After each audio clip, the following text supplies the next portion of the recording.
मतलब हाँ जी सर, हमसे ये पूछा गया है कि एक हमारे पास सॉलिड स्फीयर है जो कि आपके पास फिक्स्ड है और उसका चार्ज दिया हुआ है कि क्यू है, ठीक है। और उसके सेंटर पर एक चार्ज रखा हुआ है क्यू और मास रखा हुआ है एम, ठीक है। तो हमें बताना है, और यू बराबर 0 से रिलीज किए हैं, तो हमें बताना है कि find the final speed of the particle when it reaches the surface. हम लोग जानते हैं कि work done by the internal conservative forces बराबर होता है माइनस डेल्टा यू। तो बस वही चीज़ हम लोग यहाँ पर करेंगे। तो Q इंटू हम लोग लिख देंगे 3/2 के क्यू बाई आर माइनस लिख देंगे तो के क्यू बाई आर बराबर हाफ इंटू एम इंटू आ जाएगा बी स्क्वायर। हमारे पास आ जाएगा Q इंटू 3/2 के q by r minus k q by r बराबर हाफ इंटू एम इंटू आ जाएगा बी स्क्वायर। तो यहाँ से हम लोग V निकाल देंगे। तो वर्क एनर्जी थ्योरम है सिंपल सा।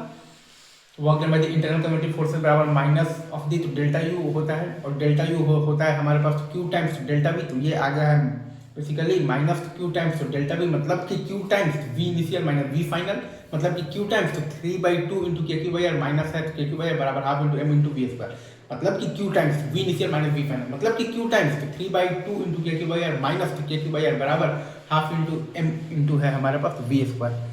Q into 3/2 times k q by r minus है हमारे पास, के क्यू बाई आर बराबर हाफ इंटू एम इंटू है हमारे पास वी स्क्वायर। यहाँ से हम लोगों को वी निकाल लेना है, ठीक है। इजी, आगे बढ़ते हैं, चलिए मूव।